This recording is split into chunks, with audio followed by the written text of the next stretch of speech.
Dober dan. Jaz sem Špela Stare, Društvo novinarjev Slovenije in bi se rada zahvalila vsem, ki ste se danes udeležili naše skupne novinarske konference ob zagonu kampanje koalicije nevladnih organizacij. Kampanja se imenuje RTV je zame, RTV je zate in RTV je zakon. Koalicijo sestavljamo organizatorji referendumske kampanje, to smo Društvo novinarjev Slovenije, Mirovni inštitut, ki ga predstavlja Brankica Petkovič, PIC, Pravni center za varstvo človekovih pravic, z nami je Katarina Bervar Sternat in pa Barbara Rajgl iz Zavoda za kulturo raznolikosti Open. Pridružili so se nam pa tako, če se spomnite naše kampanje za obstanek, ko smo reševali obstoj Slovenske tiskovne agencije, se nam je tudi takrat pridružila skupina nevladnih organizacij in tudi posameznikov, to so bili prijatelji STA, zdaj imamo prijatelje RTV, med njimi so Sindikat novinarjev Slovenije, Asociacija, Društvo nevladnih organizacij in posameznikov na področju kulture, Danes je nov dan, Sindikat Mladi Plus, Radio Študent, torej RTV ima veliko prijateljev. Skupnim vstopom v kampanjo želimo izkoristiti vse možnosti za podporo predlogu sprememb zakona in s tem novinarskim kolektivom, ki jim je vodstvo RTV v zadnjem letu odreklo osnovne pravice, ki jih zagotavljajo medijski zakoni. Te pravice so predvsem izražanje mnenj in stališč v okviru programske zasnove medija, neodvisnost pri sprejemanju strokovnih uredniških odločitev in spoštovanje izraženih mnenj uredništva pri imenovanju odgovornih urednikov. Zakon, o katerem bomo odločali na referendumu, izloča politične stranke iz imenovanja organov upravljanja RTV Slovenija. Zato je to zakon o depolitizaciji našega največjega javnega medija, ki je nujna, če želimo, da RTV Slovenija sploh preživi. V to smo prepričani. Trenutno je ves ustvarjalni in profesionalni potencial zadušen v obračunavanju politično nastavljenega in nekompetentnega vodstva z zaposlenimi. Agonijo zaposlenih, ki že 6 mesecev stavkajo, lahko skupaj prekinemo s potrditvijo zakona. Zakon ni popoln, kot ni noben zakon popoln. Definitivno mu mora slediti korenita reforma našega največjega javnega medija, vsekakor pa je v tem trenutku, v teh razmerah, ki so za preživetje RTV Slovenija ključne, korak v pravo smer. Zato bomo zastavili svoj glas v okviru te kampanje in poskušali prepričati čim več državljanov in državljank, da se pridružijo v bistvu naši podpori RTV Slovenija in tam zaposlenim ustvarjalcem programov. Zdaj bi pa, da ne bomo predolgi, dala besedo svojim kolegicam. Nismo se zmenile, katera gre prva, tako da... Lahko jaz povem. Izvoli, Brankica. Na Mirovnem inštitutu smo za uveljavitev novele zakona o RTV Slovenija. Podpiramo zakonske rešitve, ki so usmerjene v preprečevanje političnega vpliva na organe upravljanja in vodenja, na imenovanje in delovanje urednikov in novinarjev in na programske vsebine. Smo za, ker danes bolj kot kadarkoli potrebujemo neodvisen in verodostojen javni medij, ki je prostor odprte in pluralne javne razprave ter ustvarjanja vrhunskih kulturnih in umetniških vsebin. Radio Televizija Slovenija naj bo gradnik skupnosti, odgovoren javnosti, nikoli podrejen katerikoli politični ali interesni skupini. Javna radiotelevizija RTV Slovenija mora imeti združevalno in povezovalno vlogo. Delovanje, ki destabilizira javni medij, ter ga izkorišča v političnih konfliktih, usmerjenih v družbeno razdiralnost, so škodljive. Je škodljivo ne samo za RTV Slovenija, temveč za celotno našo družbo in državo. Torej potrebujemo zakonske rešitve, ki krepijo javni medij, ter izpopolnjujejo pogoje za njegovo stabilno, neodvisno in profesionalno delovanje. Zato pozivamo volivke in volivce, da glasujejo za uveljavitev novega zakona. Hvala. Kira bo nadaljevala? Barbara? Torej, v Zavodu Open smo se vključili v to kampanjo, zato ker zakon temelji na nekih zelo pomembnih načelih, ki jih dosedanja zakonodaja ne vsebuje, in sicer načelo depolitizacije, pluralnost zastopanja, tretjinsko soodločanje delavcev, kar se nam zdi zelo pomembno, ter tudi strokovni finančni nadzor. Nova sestava sveta RTV odslikava pluralnost interesov različnih družbenih skupin in onemogoča lastninjenje ali pa lastništvo ali pa to posestniško držo strani politike. To redko priložnost, ki jo politika s tem zakonom ponuja aktivnim državljanom, mislim, da ne smemo zapraviti, da moramo podpreti z glasom za to možnost, da v bistvu dobimo neko heterogeno sestavo javnosti, ki seveda v 11 predstavnikih javnosti in 6 zaposlenih ne mora zastopati vsakega glasu. Morajo pa to biti ljudje, ki slišijo razvojne potrebe, ki slišijo mlade, ki v bistvu vedno manj uporabljajo javni mediji, skratka, ki so odprti in bi rekla, ki ne izvirajo iz enega samega vira moči. Ne more en vir moči biti usoden, tako kot v tem trenutku. Se pravi, to pomeni decentralizacijo, heterogeno sestavo in zato v bistvu v tem smislu zakon zelo podpiramo. Mogoče samo še en stavek. V lokalu Pritličje, kjer Zavod Open izvaja sicer tudi svoj kulturni program, bomo pripravili 2-tedenski, lahko rečem, kar maraton s kampanjo, ki ima geslo Tačke stran od RTV. V tem času bomo imeli informacijsko točko in tudi v bistvu različne pogovore z ustvarjalci RTV-ja, z drugimi novinarji, z medijskimi strokovnjaki in tako naprej. Skratka, želimo osvetliti problem sedanjega in tudi se zazreti nekako v prihodnost. Ta zakon, to podporo zakonu pa vidimo kot neko nujno prvi korak za stabilizacijo razmer in pač za neke nove razvojne premisleke, ki v tem trenutku, tako kot vsi vidimo, niso možni. To je nekaj, kar je tako zelo kaotično in izpija celoten javni prostor in tudi delavce RTV-ja, kar je, se mi zdi, da ne smemo tega dopustiti. Hvala. PIC, Pravni center za varstvo človekovih pravic in okolja, je ravno tako ocenil, da gre za tako izjemno pomembno vprašanje, da enostavno moramo biti del tega. Namreč že pri pripravi izhodišč za ta zakon smo v najširšem krogu sodelovali z različnimi medijskimi strokovnjaki in strokovnjakinjami z področja prava.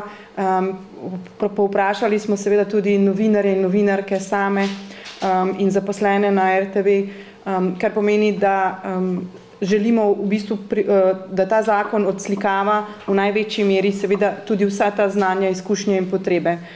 Zato menimo, da je nujno, da sodelujemo v tej kampanji in podpremo ta zakon z glasom za.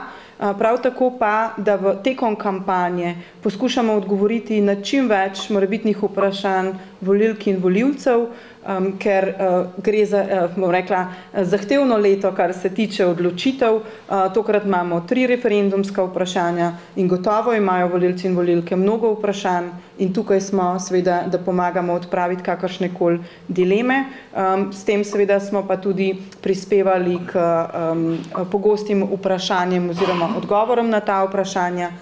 In to je tudi nekako vloga PIC-a. Sodelovali bomo na različnih soočenjih in veseli smo, da smo zopet stopili skupaj, namreč pokazalo se je, da skupaj zmoremo več, da skupaj lahko povabimo več ljudi na volišča in upamo, da bo tudi tokrat tako. Torej, po eni strani seveda tako zato, da se zakon podpre z glasom za, in po drugi strani seveda, da zopet povabimo na volišča volivke in volivce z dovolj informacijami, da bo ta odločitev lahka. Hvala. Tukaj bi še dodala, da smo za kampanjo pripravili spletno stran, na kateri smo izpostavili pogosta vprašanja v zvezi z zakonom in sploh ustrojem RTV Slovenija, ki smo jih zaznali v javnosti v zadnjem času. Odgovorili smo na nekatere dileme, če pa se bojo pojavila nova vprašanja, na katera bi bilo potrebno odgovoriti, bomo nadaljevali z odgovarjanjem.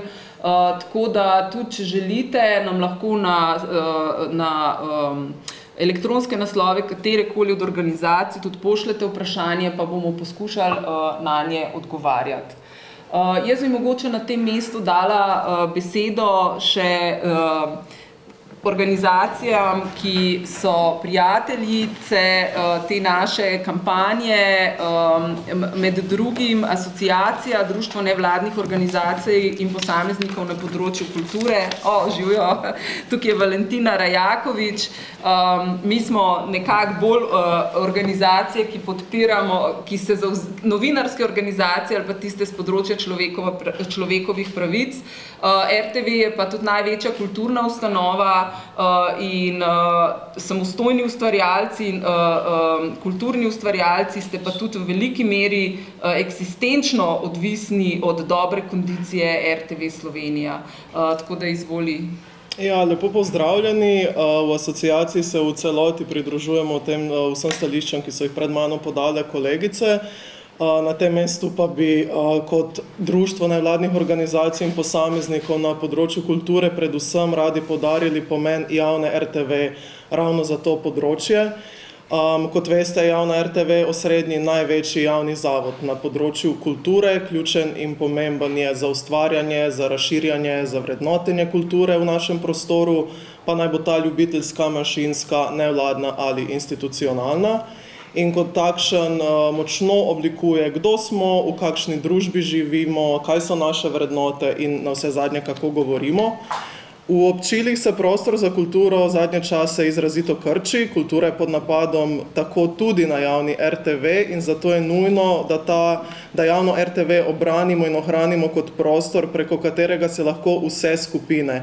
Torej, predvsem bi tukaj poudarili radi danes vse bolj marginalizirane ljubitelje, nevladnike, ranljive skupine, manjšine, priseljence, begunce, da lahko vse te skupine vršijo svoje poslanstvo in uresničujejo svoje ustavno zagotovljene pravice.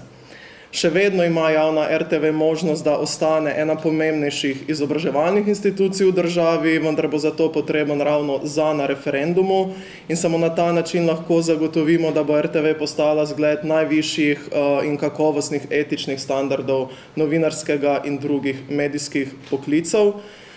Če zaključim, v asociaciji se zavzemamo, da se politika v celoti umakne iz odločanja o javni RTV, ki je medij državljanov in ne odločevalcev. In kot nujno vidimo, da v vseh vprašanjih vezanih na javno RTV odloča stroka. Hvala. Hvala. Z nami je še Nejc Horvat iz Danes je nov dan. Tudi tebi dam besedo, da poveš, zakaj ste se vi pridružili tej koaliciji in zakaj je pomembno glasovati za na tem referendumu.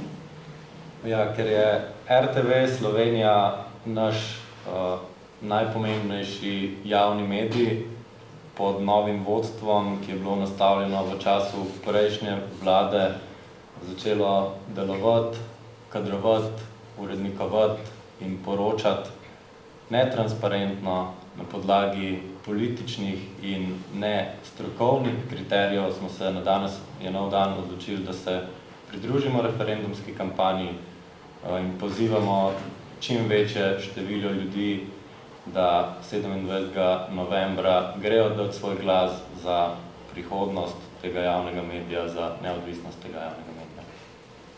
Hvala. Imate kakšno vprašanje? Mogoče za Katarino Bervar-Sternad. Zdaj, že v času kampanje se je precej začelo govoriti o neustavnosti zakona. Vi ste neko zasnovo tega zakona s pravnimi strokovnjaki. Ste zdaj vzpostavili z njimi, torej temi prvimi snovalci zakona, kakšen stik in se spregovorili o teh očitkih in a so rekli o tem, kakšni so argumenti, da ni neustaven? To je bilo ena izmed točk, s katero smo se ukvarjali že v bistvu s tekom same priprave tega, tako da zdaj bom rekla še dodatnega kroga nismo upravili posvetovanj, tukaj mi bo Šanuška pomagala, tako da mi vztrajamo seveda pri tej svoji prvotni obrazložitvi, ker nas tudi argumenti, ki smo jih zaenkrat slišali, nekako niso prepričali, če temu tako lahko rečem. Ker je Cerar, recimo, ne je rekel, da bi lahko bil neustaven. Mi smo prepričani, da je zakon ustaven in da ne bi uspeli na ustavnem sodišču. Sicer bo to pač verjetno tudi enkrat ustavno sodišče odločalo o temu. Cerar je pač rekel samo lahko bi. To ni nič. Torej, vsebinski vidik tukaj je bil, češ, da gre za poseg v mandate, in tukaj je jasen odgovor stroke in tudi sodna praksa.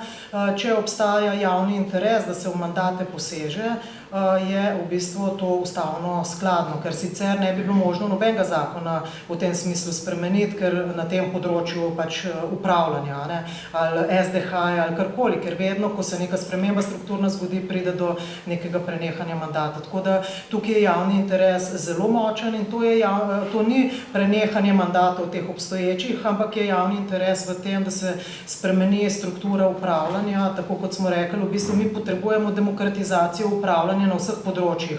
Tudi na področju finančnih institucij, kot je SDH, bi si mi želeli, da to ni last politike in tako naprej. Se pravi, mi upamo, da je to nekako prvi korak pri videnju tega, da je država od državljanov. In ne samo, da gremo enkrat na 4 leta na volitve in potem izberemo nekoga, ki prevzame vse in mi smo potem pač samo nemi opazovalci. Ja, in zakon v bistvu, novi zakon tudi predvideva pogoje za razrešitev oziroma predvideva odgovornost članov sveta RTV in jaz sem brala, zdaj ne bom vedela točno iz katerega leta, poročilo Računskega sodišča, ki je ravno revidiralo te svete javnih zavodov, nasplošno svete javnih zavodov, in ugotavljalo, kako je to popolnoma neregulirano področje in kako so člani svetov nedotakljivi, kako ne obstajajo nobene regulative oziroma nobeni mehanizmi, če se te člani obnašajo pač ali ne v interesu ustanovitelja ali ne v interesu javnosti oziroma državljanov, ker javni zavodi delujejo v javnem interesu, bi mogli biti tudi mehanizmi, če se obnaša neodgovornost, če sprejema neodgovorne odločitve, morajo biti tudi mehanizmi vzpostavljeni, da se te ljudi odstrani, ker delajo škodo, ker so škodljivi. In to se nam zdi ključno, zato je definitivno v javnem interesu, da imamo odgovorne člane upravljalskih organov raznih javnih inštitucij. Jaz bi celo rekla, da bi bilo možno se vprašati, ali je sedanji zakon skladen z ustavo, glede na to, kar je Špela povedala, zato ker v bistvu ne ščiti pravice do informiranosti, zato ker ne omogoča, ali pa je zelo težka možnost, da bi odpoklicali nekoga, ki dela škodo z vidika pravice javnosti, da je informirana. Torej, v tem smislu je sedanji zakon izjemno problematičen, ker nima tovrstnih določb, na katere morali bi zelo na neke splošne določbe ustave se opirati, kar bi bilo tudi mogoče v bistvu po sedanji zakonodaji, po mojem, ampak to ni pravno varna zakonodaja, če ne veš, na kaj se moraš opreti za to, da bi nekoga, ki veliko škode naredi, lahko razrešil. Pa nov zakon, če pogledate podrobno, prav določa, specificira, kako je možno odpoklicati člana sveta, ki ne deluje, celo se naslanja na pač pooblastila protikorupcijske komisije in v zvezi s temi ugotovitvami je možno prekiniti mandat članom sveta in poklicati organizacijo, institucijo, ki je izbrala tega člana ali članico, da imenuje novega. Se pravi, zakon tudi popravlja te stvari in prispeva k ustavnosti in zakonitosti. in tudi demokratični ureditvi. Zdaj, veliko je tudi strani nasprotnikov slišati o tem, da gledalci in poslušalci ne bodo predstavljeni v tem novem svetu. Kaj glede tega rečete? Da je bil ta institut v bistvu instrumentaliziran strani politike, da v bistvu to pomeni, se pravi, da je bil to samo, to sta bili dve besedi, poslušalci in gledalci, ki sta bili popolnoma nevsebinski, zato ker je v bistvu državni zbor, torej vsakokratna vladajoča politika, se pravi ena hierarhična struktura odločala o tem, kdo te poslušalci in gledalci so, in če pogledate strukturo, to ni zelo heterogena struktura. To je, mi se zavedamo tega, da tudi ta zakon ni idealen. Mogoče bi bilo najbolj idealno narediti nek žreb, recimo, kar nikoli nismo o tem razmišljali. Kdo predstavlja nekoga, ki ni ne vem, član verskih skupnosti, ni ne član olimpijskega ali pa ni športnik in tako naprej, ampak vsi ne moramo biti v tem smislu reprezentirani, zagotovo nas pa ne reprezentira vladajoča politika. Torej, zdaj se ta odločanje, ta posrednik, državni zbor, v bistvu, oziroma vladajoča politika v celoti umika in v bistvu neposredno prihajajo različne in ne gre za to, kdo je noter, ampak nam je predvsem pomembno, koga ni noter. Se pravi, da ni politike. Če bi pa hoteli imeti popolnoma reprezentativno, bi pa rabili 2-milijonski svet RTV-ja, da bi vsi imeli glas. To pa pač verjetno si predstavljamo. Poleg tega, kot je povedala že kolegica na preteklih soočenjih, če pogledate in pozivam novinarje in javnost, da pogledajo, kdo so nominirali sedanje člane sveta, da najdete tudi kot gledalce in poslušalce bivše predsednike sveta in člane pač enih združenj, ki so blizu pretekli vladi. Se pravi, to se je zelo rabljalo in sklicevanje na gledalce in poslušalce, da ne bodo imeli možnosti, je zavajajoče, ker v civilni družbi povezujemo državljanke in državljane in smo sestavljeni in z njimi delujemo. Tako da reči, da Olimpijski komitet tudi ne reprezentira velikega spektra državljank in državljanov, ki se ukvarjajo s športom in tako naprej, ali Nacionalni svet za kulturo, je zavajajoče. Poleg tega je ena pomembna poanta tukaj. Nevladne organizacije so bile zagovorniki uvedbe varuha pravic gledalcev in poslušalcev. In ta inštitut se sedaj krepi prav v tem zakonu, se ga zakonom zapoveduje in krepi. In je varuhinja pri prejšnjem sklicu Ilinka Todorovski obravnavala vsako leto na 3000 in več pritožb ali sugestij gledalk in gledalcev, poslušalcev. Uredniki se v zvezi s temi novinarji odzivali, tako da reči, da gledalci in poslušalci ne bodo imeli besede v zvezi s programom, s to novo ureditvijo je zelo, zelo zlonamerno in zavajajoče. Ja, jaz bi mogoče še to dodala, da tudi te očitki, da so zdaj nevladne organizacije politično instrumentalizirane in da smo se zdaj zbudili in da je za nami nek interes. Društvo novinarjev Slovenije je temu zakonu, veljavnemu zakonu, nasprotovalo od njegove uveljavitve, se pravi od leta 2005. Aktivno smo takrat že sodelovali v referendumski kampanji, s katero smo želeli preprečiti uveljavitev tega zakona. In vse to, kar so takrat medijski strokovnjaki in nevladne organizacije navajale kot največje slabosti in tiste točke tveganja, ki jih ta zakon prinaša, se pravi to imenovanje, to potencial politične ugrabitve, politične instrumentalizacije javnega medija, se je skozi leta, in tukaj bodimo pošteni, ne samo v zadnji, se pravi pred zadnji vladi, ampak vse vlade so izkoriščale. Nekatere so bile bolj politično korektne, pa so dovolile, da so bili kakšni predstavniki res strokovnih organizacij v programskem svetu. Zadnja si je pa dejansko vse skupaj podredila in razdelila po političnem ključu. Ampak to je vseboval ta zakon, to bojazen, to možnost. In temu smo nasprotujemo že skoraj 20 let. In zdaj imamo na mizi zakon, ki po našem mnenju omogoča nek razvoj nekega novega modela v pravo smer. Mogoče ga bo treba še popraviti, mogoče se bo izkazalo, da to ni najboljši nabor, ampak je pa korak v pravo smer. V to smo prepričani. In zato, ne glede na to, da seveda so vprašanja legitimna o vsem, kar ste spraševali, je to kljub vsemu model, ki po našem mnenju omogoča bistveno bolj neodvisno, učinkovito, kakovostno vodenje RTV Slovenija. Čisto eno kratko vprašanje. Če sem nekdo med vami omenil, da če pride do sprejetja novele, da bo potrebna tudi reforma še. Morda kaj več o tem, kakšna reforma, kaj ste, če lahko kaj več o tem poveste, kaj ste imeli na misli? Zakon o RTV Slovenija je več kot ta obstoječi, kot ta ureditev upravljanja in vodenja.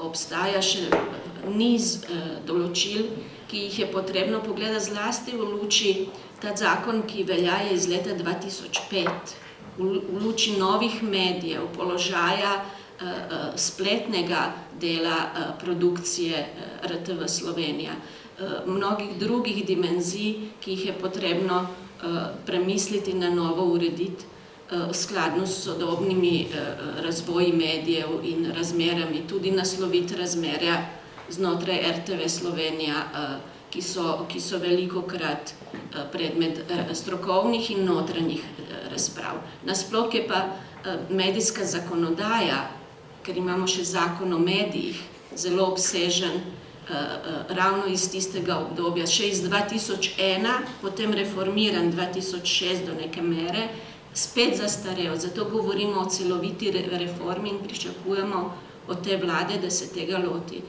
Omenila bi, če se spomnite, da je bil en poskus take reforme leta 2010-11 pod ministrico Majdo Širca, ki je pripravila zakon o RTV Slovenija, takratna vlada. Zakon je, ravno kot ta sedanji, bil predmet referenduma in ni bil potrjen.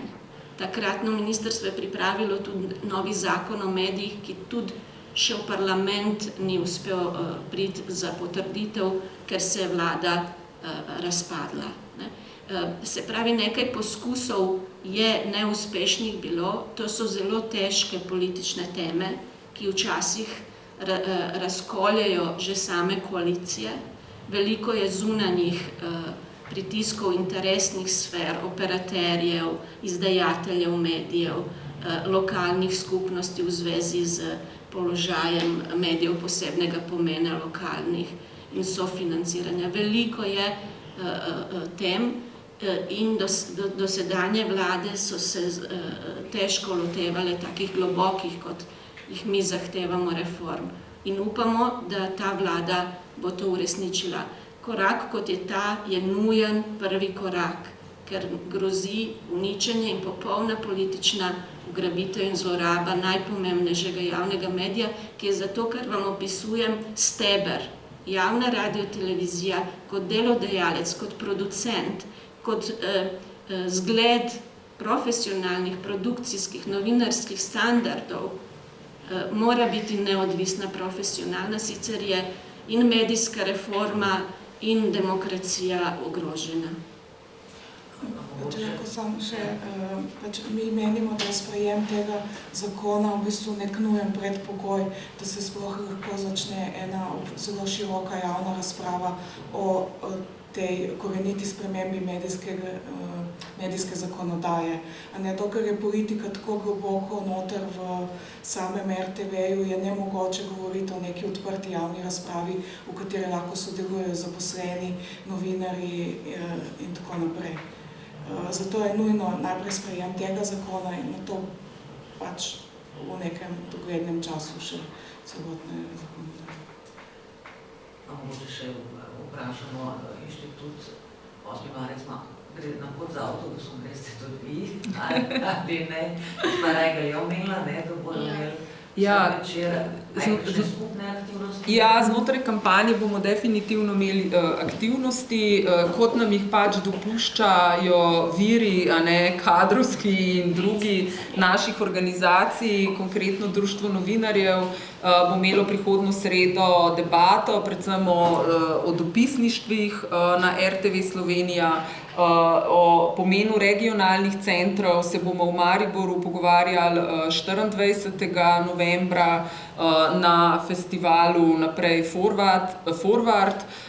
Potem bomo 19. v soboto, bomo vse organizacije skupaj izvedle, bomo imeli cel dan stojnico v Ljubljani in bomo tam skupaj tudi z RTV-jevci, novinarji RTV-ja na voljo za vprašanja državljanov, za pojasnitve.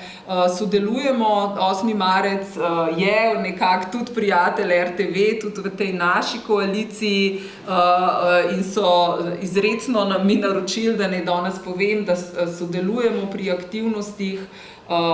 Jaz sem glih v ponedeljek bila na primer na njihovi novinarskih konferenci pred Državnim zborom, tako da ja, po svojih najboljših močeh bomo poskušali biti, seveda se bomo udeležili tudi vseh soočenj, kamor bomo povabljeni in bomo poskušali čim več v bistvu narediti tudi v tem realnem prostoru, zato da bomo državljanom in državljankam odgovorili na ta vprašanja, zakaj je pač pomembno iti na referendum in podpreti novelo zakona. Tako ne vem, če ima še katera druga organizacija. Gre predvsem za komplementarni kampanji, bom rekla, kjer v bistvu inštitut 8. marec z vsemi svojimi kapacitetami in izkušnjami nagovarja volilke in volilce. Mi pa morda tukaj odgovarjamo bolj na vprašanja povezana s samo vsebino sprememb in referendumskih vprašanj. Smo pa v dnevnem kontaktu in se usklajujemo in povezujemo. Nas so oni poimenovali kot strokovna koalicija.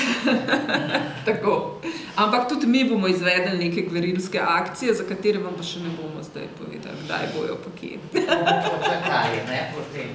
Jaz bi še nekaj. Samo v bistvu zato, da se odgovori, se mi zdi vseeno pomembno, da ko sta se generalni direktor RTV in predsednik programskega sveta RTV vključila v kampanjo kot fizične osebi, sta v bistvu kot argument uporabila to, da ta novela zakona ni nastala kot neka posledica javne razprave in da to umanjka in da zato zdaj ona dva se vključujeta v to kampanjo. Me zanima vaš odgovor.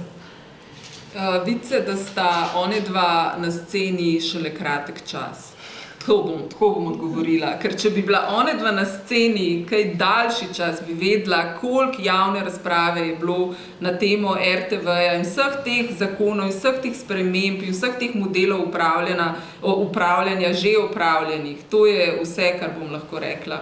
In tudi zdi se mi, da moramo mi strokovne organizacije tukaj biti tudi glas zaposlenih na RTV, ki jim je, zdaj pod nekimi domnevnimi, vprašljivimi razlagami konflikta interesov praktično prepovedano v bistvu sodelovati v tej kampanji, kar se mi zdi tudi zelo problematično. Ker konec koncev to ni kampanja, v katero bi kdorkoli vstopil zdaj. To so vrednote, ki jih zagovarjamo vsi že 20 let, ali pa še več let. To so naše vrednote, osnovne vrednote. Tako da to ni politična kampanja. To je kampanja za vrednote neodvisnega novinarstva, neodvisnega, samostojnega javnega medija in to so naše vrednote bile od vedno. Tako in za državljane, da bi v teh kompleksnih časih različnih kriz imeli verodostojne kakovostne informacije, ne bili izpostavljeni strani največjega javnega medija, ki ga tudi z RTV prispevkom financirajo, izpostavljeni manipulacijam nekompetentnih urednikov, novinarjev, manipulacijam, lažemi in propagandi. Potrdila bi to, kar pravi Špela, koliko je bilo razprav o teh temah. Jaz sem tudi, ker smo mi raziskovalna organizacija, inštitut, sem že pred leti v eni raziskavi obravnavala modele in razprave v zvezi z vsakokratnim zakonom o RTV Slovenija. In od leta 90 potekajo te razprave in iste skupine zagovarjajo iste rešitve, torej politično nadzorovan model upravljanja in to je ta skupina zagovornikov takega modela, v kateri sta predsednik programskega sveta in generalni direktor. To ni nič novega, tudi če ste gledali soočenje političnih strank, če pogledate ali v moje raziskovalna poročila ali v te stare dokumente, to so praktično iste besede, s katerimi zagovarjajo, da naj politika, parlament izbira predstavnike upravljavskih organov RTV Slovenija. In je drugi model, ki zagovarja predstavniški model, da so reprezentirane, tako kot je Barbara rekla, heterogene poklicne in družbene skupine, ker dati v roke enega organa tako veliko večino imenovanj je še vsakemu državljanu jasno, kakšna tveganja za kontrolo in politični prevzem to prinaša. Stroka, standardi mednarodni priporočajo razpršenost organizacij in inštitucij, ki imenujejo ta organ, ki otežuje, da bi katerakoli skupina politična ali interesna lahko prevzela kontrolo, ker ta organ imenuje ključne vodilne kadre in tudi odobri letne programe, programske sheme, standarde in tako naprej. Se morda tudi čisto grede, ne tudi zapisanje, pa tukaj je le nek eksperiment, zaposleni, kot predstavniki. A poznate vi morda še primer druge organizacije, ki ima dejansko zaposleni? Kar nekaj držav v Evropski uniji ima v predstavništvu zaposlenih v organu upravljanja, seveda. Vprašanje je zdaj, ki ga izpostavljajo celo voditeljica sama, ki naj bi bila ali neodvisna v soočenju s političnimi strankami, ali bi se razumela pomen soupravljanja zaposlenih, ki se podsmehuje številu, ki je naraslo, ki naraste na 6 namesto sedanjih 3. Nam se je zdelo in zdi se, da udeležba zaposlenih v organih upravljanja krepi možnost tistih, ki so poklicno, strokovno in življenjsko zainteresirani, da ta medij deluje stabilno, profesionalno in v interesu javnosti. Razumete, to je vgrajeno v njihov interes in to se je pokazalo v sedanjih razmerah, ko smo priča veliki krizi tega medija, ki se ravno zaposleni angažirajo. Politične stranke so paralizirane, javnost, državljani okupirani s svojimi eksistencialnimi zadevami. Ti ljudje zaposleni poskušajo rešiti javni medij in svoj poklic. In je, če ne drugo, že to pokaže. Stranke se menjavajo, vlade se menjavajo, civilna družba, organizacije nastanejo, ugasnejo. Oni ostanejo kot zaposleni z življenjskim interesom, da je to dober medij. To se mi Takšni modeli so, ne, če tako obstaja. In ni naključje, da je tretjinsko soba, se pravi, da jih je vsaj tretjina, ker imamo v celotnem gospodarstvu v bistvu sodelovanje delavcev pri upravljanju v nadzornih svetih. Torej, država gospodarstvo zapoveduje, da sodelujejo delavci, tam, kjer je pa sama v bistvu udeležena, bi pa najraje imela absolutno oblast. Ne? Tako da tukaj je tudi, ni naključje to tretjinsko in je to lahko tudi model za razvoj v drugih zavodih, kjer v bistvu imamo neko pravno praznino, ki jo moramo še napolniti. Zdaj bomo pa mislim, da mogli zaključiti, ker imamo tamle prostovoljce, ki držijo naš plakat, transparent, ki bo ravno kar padel, tako da hvala vsem, da ste prišli za vprašanja. Ja, spletna stran, pogosta vprašanja, RTV je zame, RTV je zate, RTV je zakon. Studio City je zakon, Val 202 je zakon, MMC je zakon, prosim, razširjajte ta slogan, to geslo, ker marsikaj na RTV je zakon.